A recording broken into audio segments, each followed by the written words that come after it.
स्वागत है इन epic Hindu stories ही में। आज हम सुनेंगे भगवान विष्णु के प्रथम अवतार तारांकन, मत्स्य अवतार तारांकन की अत्यंत पवित्र और दिव्य कथा। यह वे कथा है जब संपूर्ण सृष्टि एक भयानक महाप्रलय के कगार पर थी और भगवान विष्णु ने अपने भक्तों तथा ज्ञान को बचाने के लिए एक अद्भुत रूप धारण किया। एक तेजस्वी दिव्य मछली का रूप। धीरे धीरे मन को शांत करे और इस पौराणिक यात्रा में हमारे साथ चले। सतयुग के समय एक धर्मनिष्ठ और करुणामय राजा थे, तारांकन, राजा मनु तारांकन। हर सुबह वे नदी किनारे आचमन और ध्यान करते थे। एक दिन जब वे अपने हाथ धो रहे थे, उनकी हथेली में एक छोटी सी मछली आ गिरी। मछली कांप रही थी, मानो डर से सिहर रही हो। वह बोली, राजन, मुझे बचा लीजिए, मैं बहुत छोटी और असहाय हूँ। बड़ी मछलियाँ मुझे निगल जाएंगी। राजा मनु के हृदय में दया उमड़ पड़ी।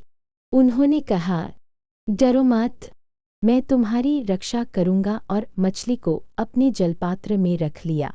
कुछ ही दिनों में मनु ने देखा कि वह छोटी मछली अब काफी बड़ी हो चुकी थी। जलपात्र छोटा पड़ गया। उन्होंने उसे एक बड़े घड़े में रखा, पर कुछ ही दिनों में वह घड़ा भी छोटा हो गया। फिर उन्होंने उसे तालाब में छोड़ा, लेकिन वहाँ भी उसका आकार असाधारण रूप से बढ़ने लगा। तालाब छोटा पड़ गया। राजा हैरान थे कि यह कैसी मछली है। आखिरकार उन्होंने उसे बड़ी नदी में छोड़ा और कुछ ही समय में नदी भी उसके लिए अपर्याप्त हो गई। तब मनु समझ गए कि यह कोई सामान्य मछली नहीं है, किसी दिव्य शक्ति का संकेत है। फिर एक दिन वह विशाल मछली समुद्र से उभरकर राजा मनु के सामने आई। उसके शरीर से प्रकाश निकल रहा था, जैसे सहस्र सूर्यों का तेज। मछली ने मधुर और गंभीर स्वर में कहा, राजन, मैं कोई साधारण प्राणी नहीं हूँ, मैं हूँ तारांकन, भगवान विष्णु तारांकन। मनु तुरंत नतमस्तक हो गए। उनकी आंखों में भक्ति और आश्चर्य दोनों चमक रहे थे। भगवान बोले, राजन, बहुत शीघ्र एक महाप्रलय आने वाली है। संपूर्ण धरा जल में डूब जाएगी। इस प्रलय में केवल वही बचेगा जिसे बचाने का समय मैंने निर्धारित किया है। भगवान विष्णु ने कहा, राजन, तुम एक विशाल नौका बनवाओ। उस नौका में औषधियाँ, अनाज के बीज और समस्त सृष्टि के संरक्षण के लिए आवश्यक वस्तुएं रखना।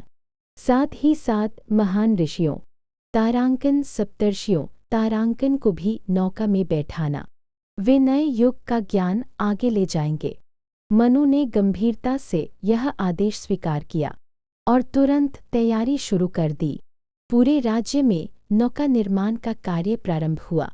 समय तेजी से बीत रहा था और फिर वह समय आया। आकाश पर काले बादल छा गए, तेज हवाएं चलने लगीं, पहाड़ कांपने लगे, पृथ्वी हिलने लगी। आखिरकार महाप्रलय का जल उठने लगा। नदियाँ समुद्रों से मिल गईं। धरती का हर कोना जल में डूबने लगा। राजा मनु तैयार खड़े थे। उन्होंने सप्तर्षियों को संग लिया और सभी नौका पर चढ़ गए। चारों ओर केवल जल ही जल दिखाई दे रहा था। अंधकार, गर्जन और भय से भरी रात, लेकिन मनु के हृदय में भगवान पर पूर्ण भरोसा था। तभी महासागर से एक दिव्य प्रकाश प्रकट हुआ। भगवान विष्णु मत्स्य रूप में अपने विशाल तेजस्वी शरीर और सुनहरे श्रृंग के साथ प्रकट हुए। मनु ने तुरंत नौका की रस्सी उस श्रृंग पर बांध दी। भगवान मत्स्य ने जलराशि को चीरते हुए नौका को सुरक्षित मार्ग प्रदान किया। भीषण लहरें उठती रहीं, लेकिन भगवान मत्स्य की उपस्थिति ने मनु और सप्तर्षियों को पूर्ण सुरक्षा दी। नौका की यात्रा के दौरान सप्तर्षियों ने भगवान से दिव्य ज्ञान प्राप्त किया। यह वही ज्ञान है जो आगे चलकर वेदों का आधार बना। धीरे धीरे प्रलय का जल शांत होने लगा, अंधेरा हटने लगा और आकाश में प्रकाश फैल गया।